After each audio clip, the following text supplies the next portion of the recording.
Código Nacional de Procedimientos Civiles y Familiares. Libro primero. Del Sistema de Impartición de Justicia en Materia Civil y Familiar. Título primero. Disposiciones Generales. Capítulo primero. Del Código Nacional de Procedimientos Civiles y Familiares. Sección segunda. De la acción. Artículo 25. La petición de herencia se deducirá por la persona presunta heredera por testamento o sucesión legítima, así como la legataria, y se da contra quien tenga el cargo de albacea y contra quien posea los bienes hereditarios con carácter de heredera o cesionaria de ésta, y contra quien no alega título ninguno de posesión del bien hereditario o dolosamente dejó de poseerlo. Para el caso de que el juicio sucesorio ya hubiera concluido, la acción de petición de herencia deberá formularse en contra de quienes tengan la calidad de causa habientes. Y de no haberse formalizado en escritura la titularidad de los bienes, esta acción real se hará en contra de quien se haya adjudicado. Artículo 26. El copropietario puede deducir las acciones relativas al bien común en calidad de dueño, salvo pacto en contrario o ley especial que así lo determine.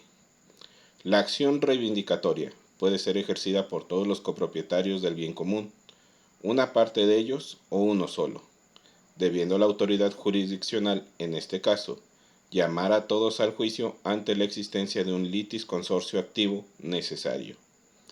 Por otro lado, el copropietario no podrá transigir ni comprometer en arbitrios el procedimiento sin consentimiento unánime de los copropietarios. Artículo 27.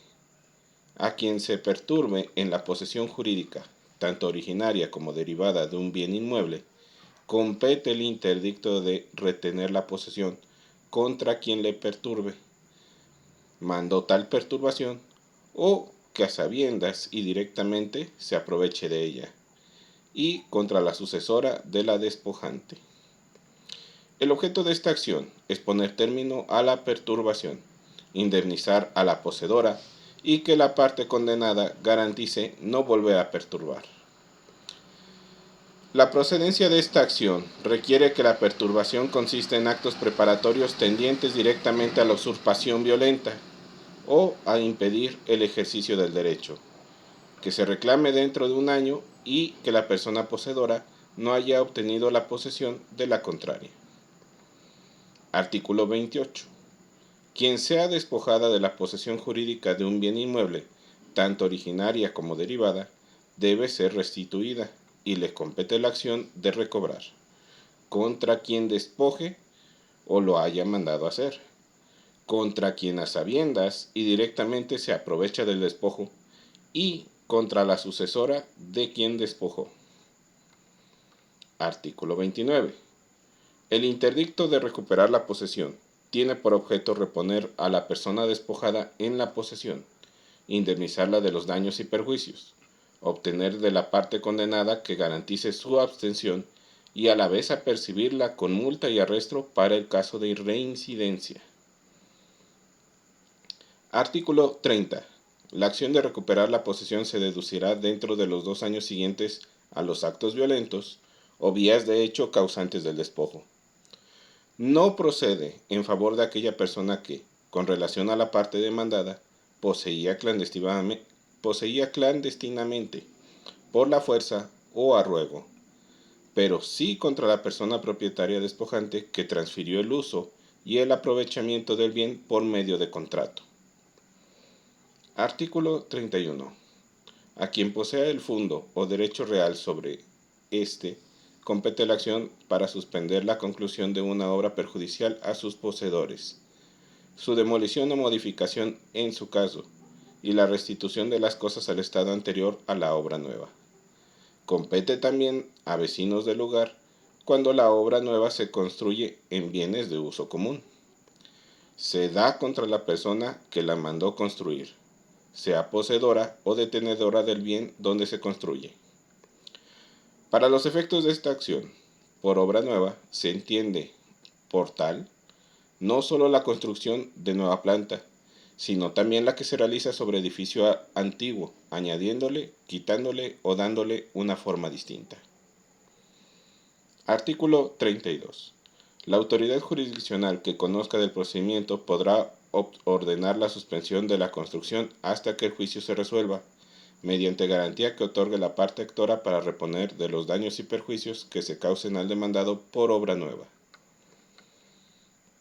La suspensión quedará sin efecto si la persona propietaria de la obra nueva da a su vez contra garantía bastante para restituir las cosas al estado que guardaban antes o paga los gastos que erogó la parte actora para garantizar la suspensión de la obra, así como los daños y perjuicios que le sobrevengan a éste en caso de que se declare procedente la acción, salvo que la restitución se haga físicamente imposible contra la conclusión de la obra, o con ésta se siga el perjuicio al interés social o se contravengan disposiciones del orden público. Artículo 33. La acción de obra peligrosa se da a quien esté en la posesión jurídica derivada de una propiedad contigua o cercana que pueda resentirse o padecer por la ruina o derrumbe de la otra, caída de un árbol u objeto análogo. Su finalidad es adoptar medidas urgentes para evitar los riesgos que ofrezca el mal estado de los objetos referidos, obtener la demolición total o parcial de la obra o la destrucción del objeto peligroso. Compete la misma acción a quienes tengan derecho privado o público de paso por las inmediaciones de la obra, árbol u otro objeto peligroso. Artículo 34. La autoridad jurisdiccional que conozca el procedimiento podrá, previa garantía que otorgue la parte actora, para responder de los daños y perjuicios que se causen a la demandada, ordenar desde luego y sin esperar la sentencia, que la persona demandada suspenda la obra o realice las obras indispensables para evitar daños a la actora. Artículo 35. Compete acción a terceras personas para coadyuvar en el juicio seguido contra sus codeudores solidarios. Igual facultad corresponde a quienes cuyo derecho dependa de la subsistencia del derecho de la parte demandada o de la actora.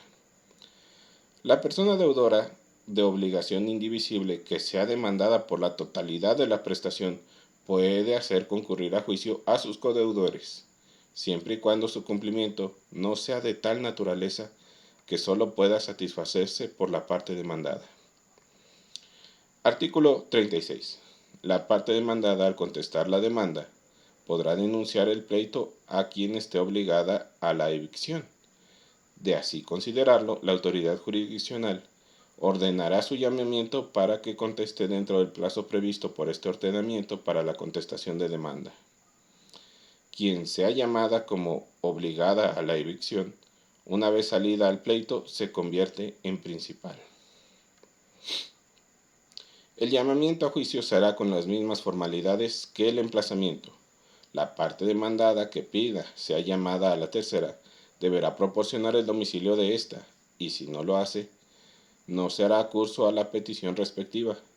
Si afirmare que desconoce, se procederá en los términos de la fracción segunda del artículo 209 de este Código Nacional, y será a su costa el importe de la publicación de los edictos para el emplazamiento. Artículo 37. Quien sea llamada a juicio para que le pare perjuicio a la sentencia, podrá comparecer al mismo en un plazo de 15 días y estará en aptitud de ofrecer pruebas, alegar e interponer toda clase de defensas y recursos. El llamamiento a juicio se hará corriendo traslado a los escritos y documentos que formen la litis, que deberán ser exhibidos por quien solicite la citación o, en su caso, quien lo solicite deberá cubrir el pago por derecho de expedición de las copias simples necesarias para su llamamiento. Artículo 38. Quien se ostente como tercero e intente excluir los derechos de la parte actora y de la demandada, o de los de la primera solamente, tiene la facultad de concurrir al procedimiento o de iniciar uno nuevo en el caso de que ya se haya dictado sentencia firme en aquel. Artículo 39. Los procedimientos relacionados con el estado civil, así como su rectificación, serán competencia de la autoridad jurisdiccional o autoridad administrativa, de conformidad con las disposiciones del Código Civil respectivo. Artículo 40. Tratándose de acciones del Estado civil, salvo lo dispuesto en el párrafo siguiente, se realizará la anotación al margen o al calce del atestado respectivo, en los términos que sean ordenadas por la autoridad jurisdiccional o autoridad administrativa. En los procedimientos de reconocimiento de identidad de género o de reasignación por concordancia sexogenérica, en la sentencia o constancia se deberá ordenar el levantamiento de una nueva acta de nacimiento y la cancelación del acta de nacimiento primigenia. Artículo 41. Las acciones del Estado civil fundadas en la posesión del estado de hijo o hija producirán el efecto que se ampare o restituya a quien la disfrute contra cualquier perturbador. Las decisiones judiciales recaídas en el ejercicio de acciones de Estado civil perjudican aún a quienes no litigaron. Artículo 42. La autoridad competente tendrá a su cargo el control del registro de personas deudoras alimentarias morosas, en el que harán las inscripciones. Artículo 43. El enriquecimiento sin causa de una parte en detrimento de otra da derecho a la parte perjudicada para ejercitar la acción de indemnización en la medida en que aquella se enriqueció. Artículo 44. Quien sea perjudicado por falta de título legal, le compete la acción pro forma para exigir de quien esté obligado, le extiende el documento correspondiente, siempre y cuando se acredite la titularidad registral del bien inmueble, transmitido por quien esté obligado a realizar la formalización que se exige. Artículo 45. En las acciones mancomunadas por título de herencia o legado, sean reales o personales, se observarán las siguientes reglas. Primero, no se ha nombrado albacea, interventor o albacea judicial o provisional, puede ejercitarlas para quienes tengan un derecho reconocido de herencia o legado. Y, segundo, si se ha nombrado albacea, interventor o albacea judicial o provisional, solo a ellos compete la facultad de deducirlas en juicio. Y solo podrán hacerlo quienes tengan reconocido derecho de herencia o legado, cuando, requeridos por estos, aquellos se rehúsen a hacerlo.